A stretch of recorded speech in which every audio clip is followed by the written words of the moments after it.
नमस्कार साथियों, आपके अपने YouTube चैनल पर आप सभी का स्वागत है। करंट अफेयर की सीरीज को आगे बढ़ाते हुए वीडियो शुरू करते हैं।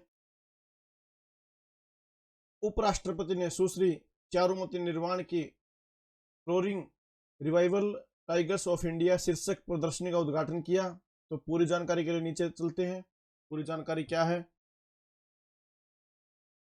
उपराष्ट्रपति श्री जगदीप धनखड़ ने नई दिल्ली में All India Fine Arts and Crafts Society में roaring revival tigers of India charcoal sketch एवं वाटर कलर फ्लोरल्स की एक प्रदर्शनी शीर्षक प्रदर्शनी का उद्घाटन किया। तो उपराष्ट्रपति कौन है? श्री जगदीप धनखड़। तो कहां पर आयोजित की गई है ये प्रदर्शनी? नई दिल्ली के अंदर। तो क्या नाम है? Tigers of India charcoal sketch एवं वाटर कलर फ्लोर्स की एक प्रदर्शनी है ये। तो आगे चलते हैं। प्रधानमंत्री नरेंद्र मोदी ने उत्तर प्रदेश के साहिबाबाद से देश की पहली क्षेत्रीय रेल रैपिडेक्स को रवाना किया। देश की पहली क्षेत्रीय रेल है, क्या है? रैपिडेक्स। इसको रवाना किया गया है। पूरी जानकारी पढ़ते हैं। प्रधानमंत्री नरेंद्र मोदी ने उत्तर प्रदेश के, कहां पर? उत्तर प्रदेश के साहिबाबाद से देश की पहली क्षेत्रीय रेल रैपिडेक्स को रवाना किया। श्री मोदी ने देश के पहले क्षेत्रीय रैपिड ट्रांजिट सिस्टम आरआरटीएस के प्राथमिकता खंड का भी उद्घाटन किया है। पहले चरण में 17 किलोमीटर की दूरी कवर करेगी है।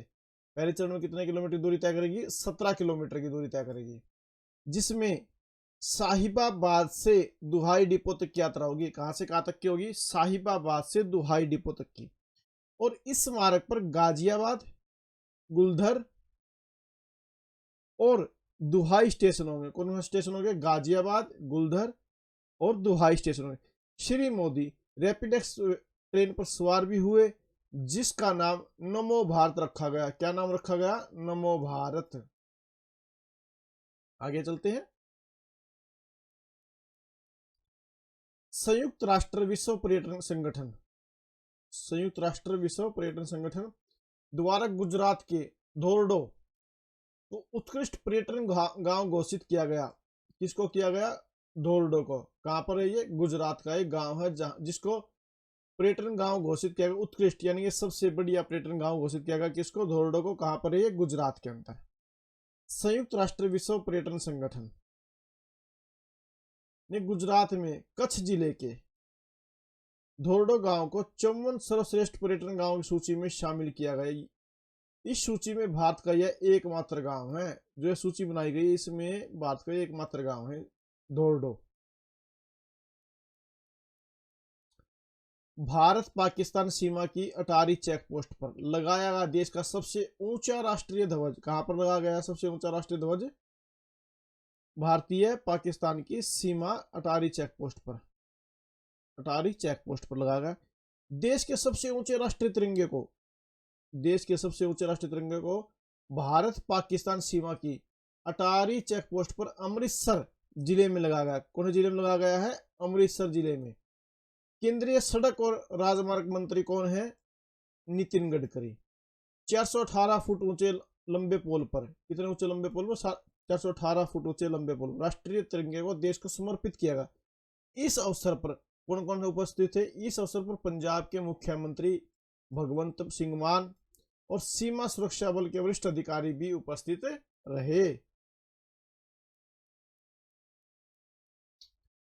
दिल्ली, हरियाणा, राजस्थान, उत्तर प्रदेश के बीच पहली नवंबर से केवल इलेक्ट्रिक सीएनजी BS6 डीजल बसें चलेंगी।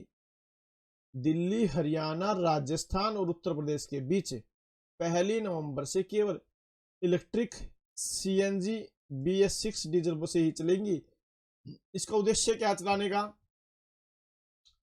इसका उद्देश्य उत्सर्जन को कम करने और वायु गुणवत्ता में सुधार करने के लिए राष्ट्रीय राजधानी क्षेत्र में स्वच्छ और टिकाऊ सार्वजनिक परिवहन सेवाओं को बढ़ावा देना है।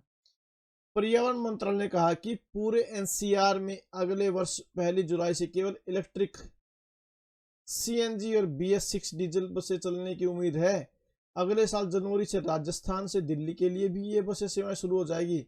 वायु गुणवत्ता प्रबंधन आयोग ने हरियाणा, राजस्थान, उत्तर प्रदेश सरकारों को दिल्ली और एनसीआर के अन्य शहरों में निर्धारित समय सीमा के अंदर ये बसें चलाने का निर्देश दिया है। तो आगे देखते हैं। मिजोरम, मिजोरम के ममित जिले में 2 दिवसीय एंथुरियम महोत्सव उत्साह और उल्लास के साथ एंथुरियम महोत्सव का मना गया मिजोरम के अंदर। मिजोरम के ममित जिले में 2 दिवसीय एंथुरियम महोत्सव उत्साह और उल्लास के साथ शुरू हुआ। इस महोत्सव का आयोजन मिजोरम के पर्यटन विभाग ने किया। किसने किया? मिजोरम के पर्यटन विभाग ने इसका आयोजन किया। न्यायमूर्ति सिद्धार्थ मृदुल बने मणिपुर के उच्च न्यायालय के 7वें मुख्य न्यायाधीश। तो मणिपुर उच्च न्यायालय के 7वें मुख्य न्यायाधीश कौन बने हैं? सिद्धार्थ मृदुल। न्यायमूर्ति सिद्धार्थ मृदुल मणिपुर उच्च न्यायालय के 7वें मुख्य न्यायाधीश के रूप में शपथ ली।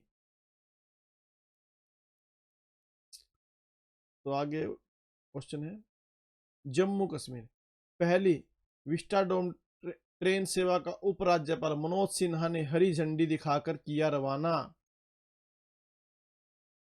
जम्मू कश्मीर के उपराज्यपाल कौन है? मनोज सिन्हा ने केंद्रीय रेल मंत्री अश्वनी वैष्णव ने कश्मीर में बहुप्रशिक्षित विस्टाडोम ट्रेन सेवा का शुभारंभ किया है। रेल मंत्री के अलावा असम और त्रिपुरा के मुख्यमंत्री ने भी वीडियो कॉन्फ्रेंसिंग के जरिए इस कार्यक्रम में भाग लिया। बाद में उपराज्यपाल ने बनिहाल से श्रीनगर के लिए पहली विस्टाडोम कोच ट्रेन को झंडी दिखाकर रवाना किया। भारतीय नौसेना को गाइडेड मिसाइल विध्वंसक युद्धपोत इंफाल सौंपा गया। तो क्या ये पूरी जानकारी? भारतीय नौसेना को, इसको भारतीय नौसेना को गाइडेड मिसाइल विध्वंसक युद्धपोत इंफाल सौंपा गया। परियोजना 15वीं श्रेणी का यह तीसरा स्टील्थ विध्वंसक देश में निर्मित अब तक का सबसे बड़ा विध्वंसक युद्धपोत है, देश में बनने वाला।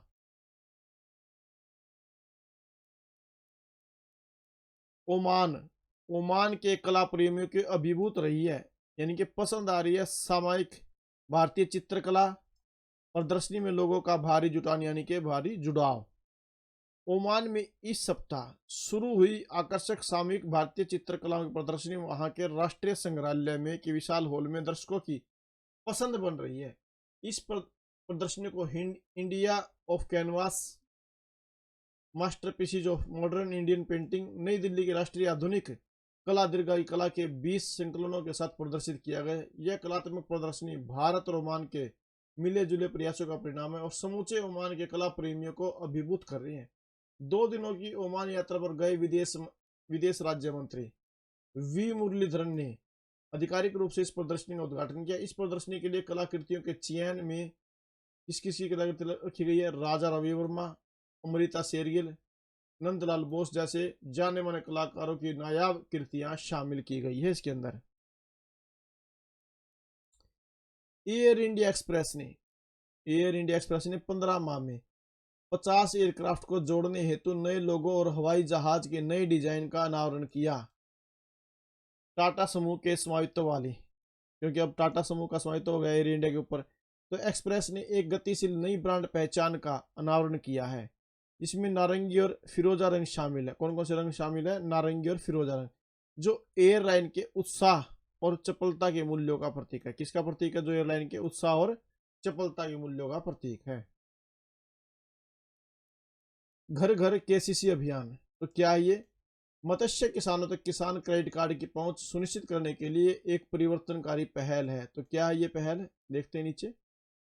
मत्स्य पालन क्षेत्र में, यानी कि मछली पालन क्षेत्र में वित्तीय समावेशन और समर्थन को बढ़ावा देने के लिए एक महत्वपूर्ण कदम के रूप में मत्स्य पालन सचिव डॉक्टर अभिलक्ष लिखी की अध्यक्षता में घर घर केसीसी अभियान पर केंद्रित एक महत्वपूर्ण बैठक का आयोजन किया गया।